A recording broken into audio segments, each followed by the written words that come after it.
Magandang araw mga bata! Mother tongue-based multilingual education na tayo ngayon. Nasa quarter 2, week 7 na tayo. At ang ating aalamin ngayon, nakapagpapahayag ng idea sa pamamagitan ng mga salita, parirala, gamit ang nilikha at karaniwang baybay.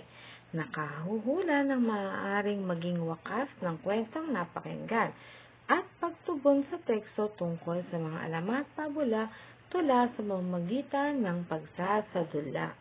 Handa na ba tayo mga bata? Okay, atin muna tayong magbalik-aral. Tukuyin ang uri ng pangalan na ginamit sa bawat pangungusap. Isulat sa pantlang ang PT kung ang pangalan ay pantangi at PB kung pambala na. Number 1, nanood kami ng balita sa telebisyon. Number 2, ang mga tao ay nakasuot ng face mask sa muka. 3, ang kumakalat na sakit ay mula sa bansang China. 4, maraming Pilipino na wala ng trabaho. 5, dinala sa Ace Medical Center ang may sakit na bata. Patingin nga ng inyong mga sagot. Ganito po ba? Very good. Mahusay. Excellent mga bata. Ngayon, ating suriin ang nasa larawan. Tingnan niyang mabuti. Meron akong mga katanungan. Sino-sino ang mga nasa larawan? Sige nga. Tama. Ang tatay, nanay, at mga anak. Saan sila naroon? Okay, sa bahay at sa hapagkainan. Ano ang ginagawa nila? Kumakain. Ano ang kinakain nila? Manok, isda, gulay, sopas. Ano ang damdamin nila? Sila ay masaya.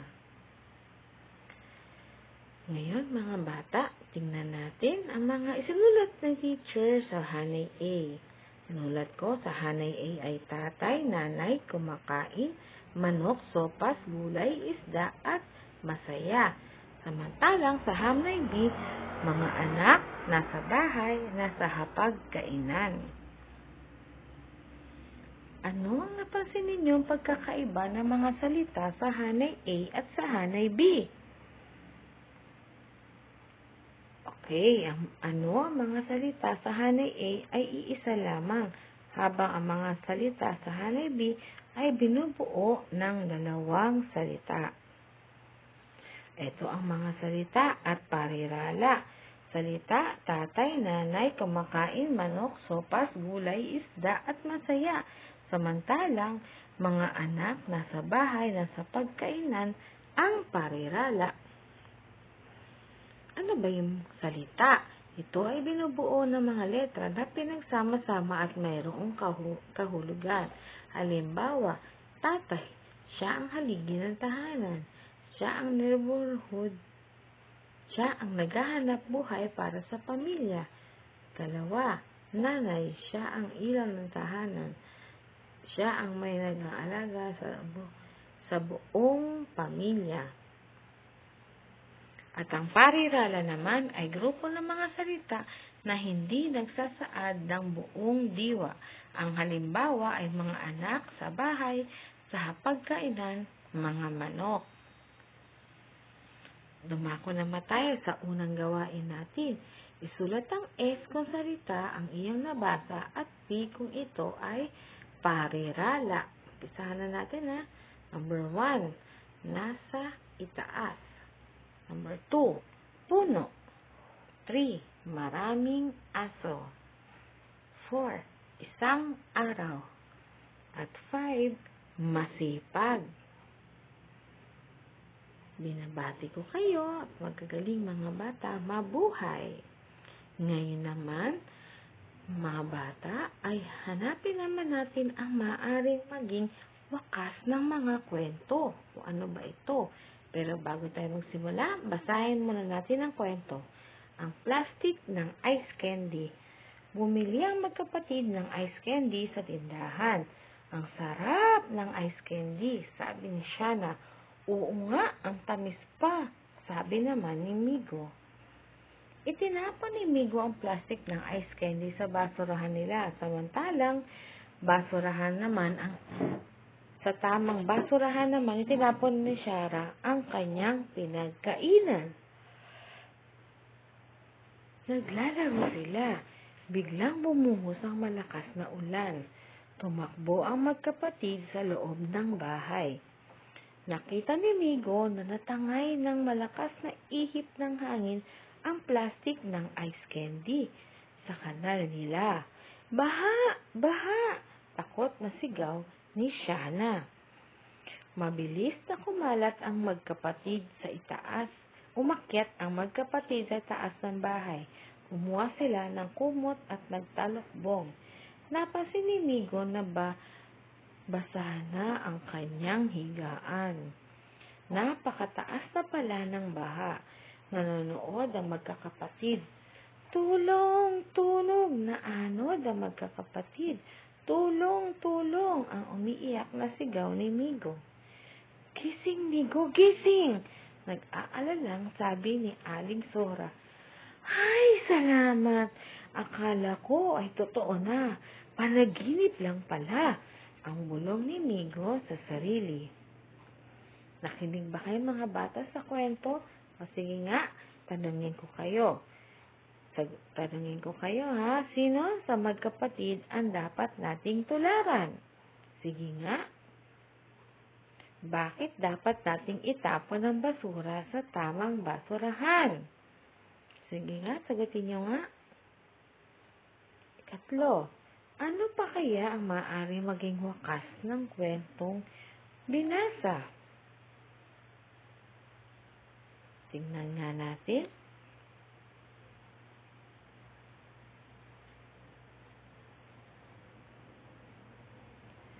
Mula noon, natuto na si Migo at itinapon na niya ang kanyang kalat sa tamang basurahan. O B, hindi pa rin nagbago si Migo. Patuloy pa rin siyang sa pagtatapon ng basura kahit saan. Ano ang inyong sagot?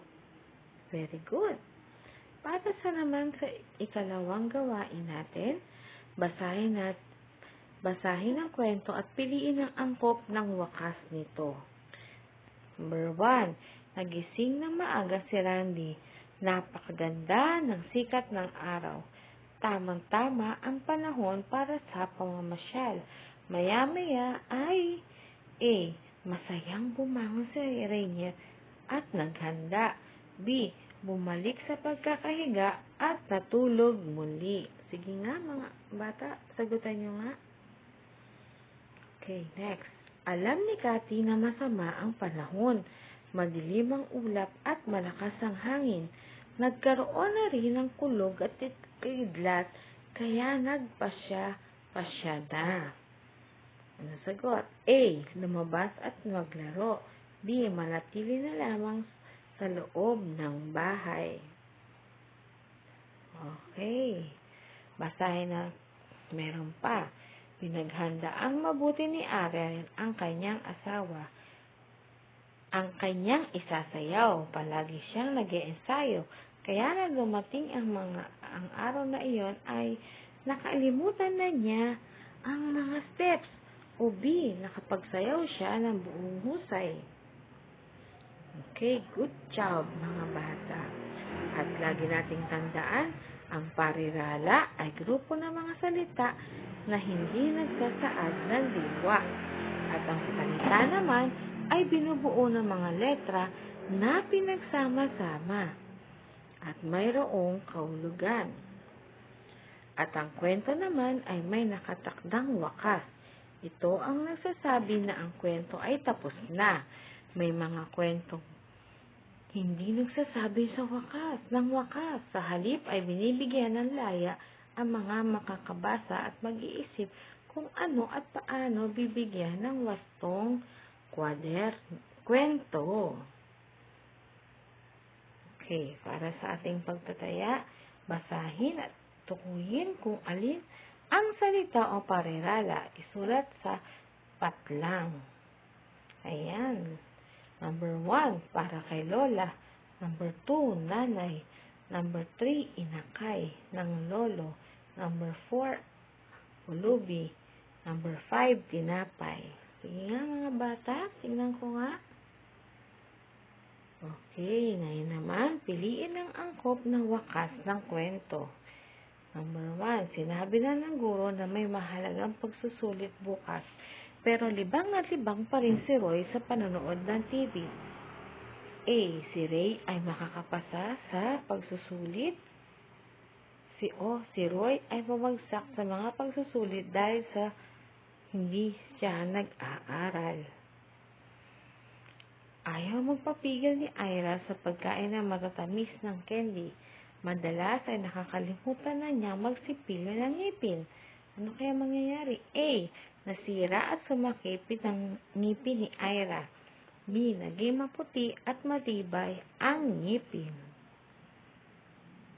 Okay, next. Malakas ang ulan, pero nagpilit pa di lumabas si Jerome. Naging malakas at malusog si Jerome. B. Si Jerome ay nabasa ng ulan at nagkasakit. 4. Nagtanim ng talong si Tatay Bong. Inaalagaan niyang mabuti ang mga tanim niyang talong. A. Pagkatapos ng ilang buwan ay inari na ni Tatay Bong ang mga talong. Next. Nasira at nabulok lang ang mga talong. 5. Ikalima.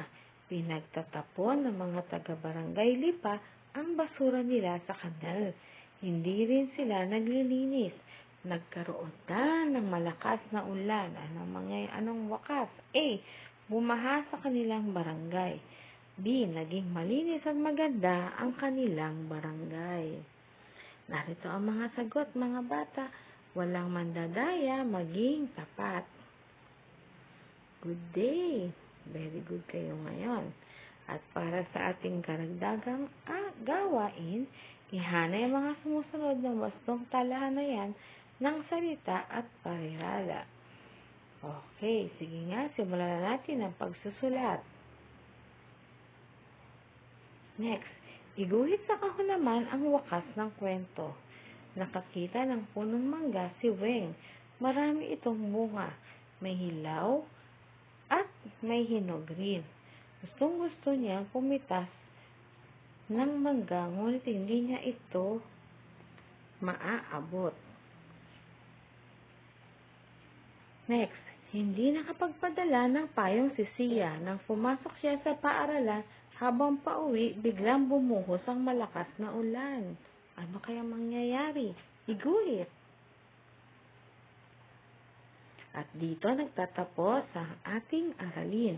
Hanggang sa muli nating pagkikita. Paalam mga bata!